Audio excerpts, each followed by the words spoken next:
السلام عليكم ورحمة الله وبركاته. ازيكم عاملين ايه؟ اللهم صل وسلم على سيدنا محمد وعلى آله وصحبه أجمعين. يلا نعمل أحلى بياضات للعيد من القماشة الجميلة دي، اللون الفيروزي الرائع ده. طبعا في البداية كده احنا بنجيب القماش اللي على ذوق العميل، يعني انا ماليش رأي خالص غير لو حد طلب، انما لو هختار على ذوقي فانا ما بختارش الصراحة. لو اللي قدامي طلب انا بجيب له على ذوقي. فدي كان ذوقي انا، اللون ده جميل جدا وهي اللي طلبت مني طبعا.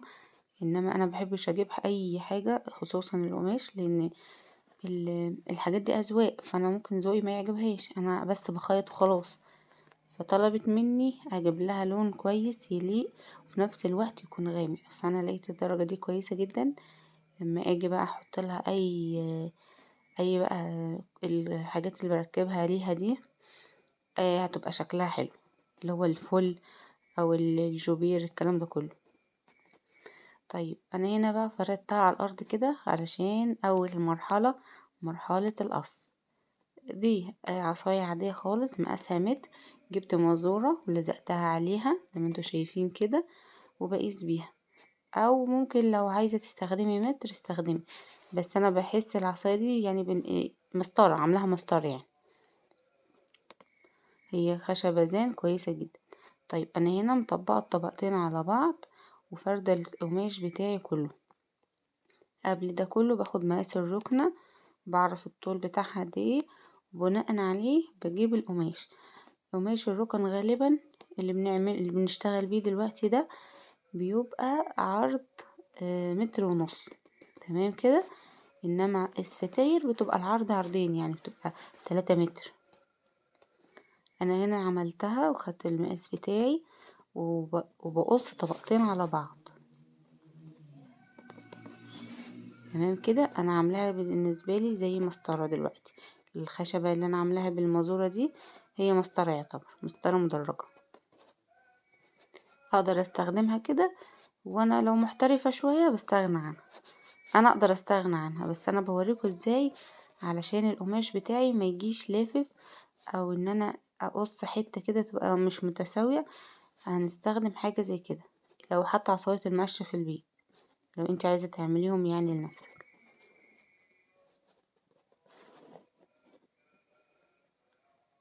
تمام كده. دي اول طبقتين، هي كل واحده بتبقى مقاسها معايا 180، فانا هعمل منها 4 أو 5، مش متذكره بالظبط، بس في الفيديو هيبقى ظاهر ان شاء الله. 5. وهعمل المناديل، فانا بحاول دلوقتي بمسك ورقة وقلم. قبل ده كله ببتدي اخد مقاس قماشي وبطلع منه على الورق كده بالحساب المقاسات عشان ما اقصش غلط. قصيت ده كله وقصيت المناديل بتاعتي، واخش على اهم مرحلة بقى، ان انا هبتدي اخيط الحاجة بتاعتي دي. انا هنا تنيت القماش كله، لو كان عندي مكنة سرفال كنت سرفلته، انا ما عنديش، فانا تنيته الاول كده بس. يعني التاني ده مش محتاج ان انتي تشوفيه في الفيديو. وبعد كده بركب بقى ايه الفل ده مش غالي، يعني تقريبا المتر بتاعه 5 جنيه. لو جبنا واحدة على بعضها بتبقى فيها حوالي 10 متر، فهتبقى اقل من كده ان شاء الله.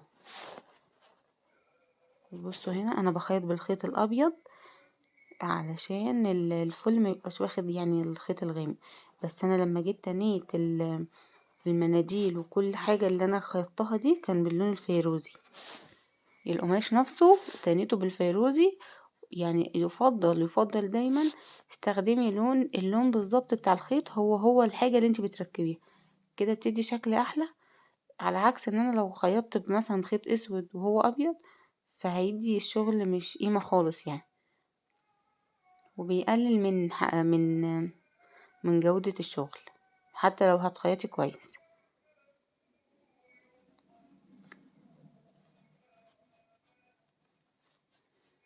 اهو الفل ده، بصوا كده هرفع الدواسة هبتدي الف واحدة واحدة. حتى لو متعلمة الخياطة بقالك كذا سنة ما تستعجليش، لازم نظبط القماش كده ونمشي على الفل ده.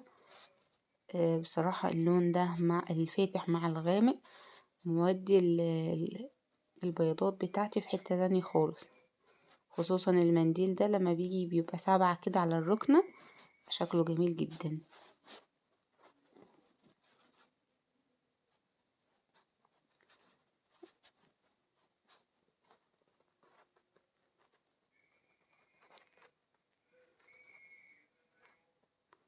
تمام كده. هبتدي بقى اقص، انا ما بقصش خالص غير لما بوصل للنهاية علشان ما هقدرش اي حاجة. دايما نخلي بالنا الغلطة بتفرق.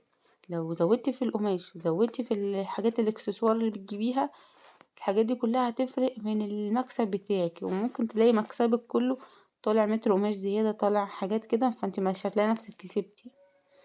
لازم كمان تحسبي النور الكهرباء اللي انت بتشتغلي بيها دي. انا بشتغل في بيتي فانا بضطر كل شوية ان انا اشحن كارت العداد. فانت لازم تاخدي بالك في الحسبان وانت بتحسبي تكلفة كل حاجة.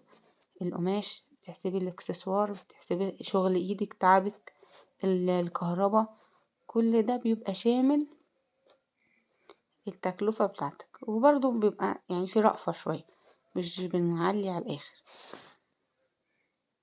بص اهو الخياطة ماشية ازاي زي ما انتوا شايفين كده. هاجي بقى للكبير. المناديل طبعا انا جايبه لها الفل ده لان هو هيوفر معايا، انما انا جايبه للحاجات نفسها اللي بتتقعد عليها دي الجوبير الحلو ده،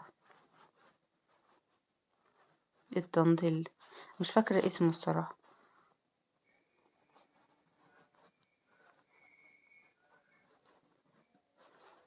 بصوا كده على الطرف بالظبط.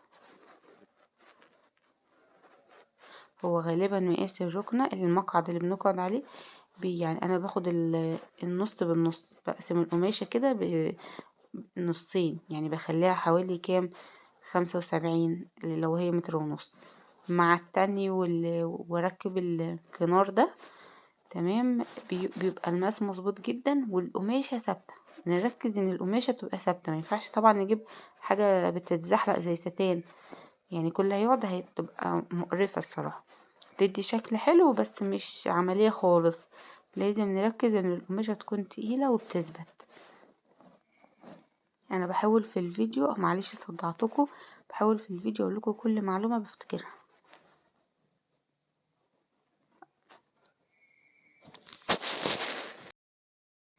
لو وصلت معايا لحد هنا دوس اشتراك في القناة ودوس لايك واعمل اشتراك للقناة، واكتب اي تعليق محفز عشان انزل لكم كل جديد ان شاء الله.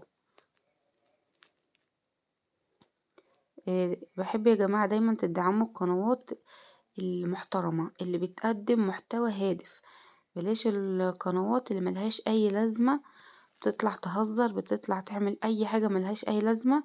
فمش دي اللي بتستحق التشجيع الصراحة. في ناس بتتعب في المحتوى بتاعها، تصوير بياخد وقت، كل المونتاج، كل حاجة كل حاجة. انا الفيديو ده مصوراه من فترة ومش عارفة انزله، يعني لان هو اصلا كل حاجة بتاخد وقت. فدايما ندعم الناس اللي بتتعب، الناس اللي بتشتغل، لان الفيديوهات دي بتفيد ناس كتير.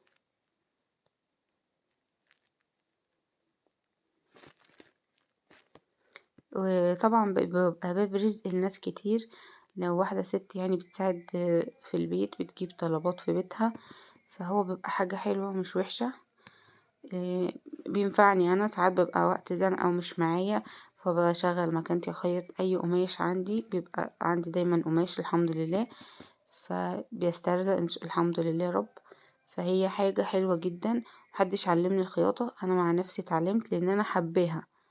ف واحدة واحدة كده، في البداية بتبقي خايفة من المكنة، من القعدة في رهبة الكلام ده كله، بس واحدة واحدة بتبقي محترفة ولوحدك. انا هنا بحطهم جنبي، طبعا ارض نظيفة، فاللي بخلصه بحطه جنبي. هنا بقى طبقتهم ودي بقى مرحلة التسليم، بنطبقهم بالشكل ده وبنحطهم في حاجة نظيفة، يعني كيس كويس كده وشكله حلو، مش هنحطهم في اي حاجة. وانا طبعا بفرح جدا جدا من رأي العميل، خصوصا لو كويس، يعني لما تعجبه الحاجة انا ببقى فرحانة اكتر منه. فانا دايما بحب اشوف كده نظرة عينهم هما بياخدوا الحاجة مني، فببقى مبسوطة جدا بال... بردة الفعل. يا رب يكون الفيديو عجبكم والشغل عجبكم. السلام عليكم ورحمة الله وبركاته.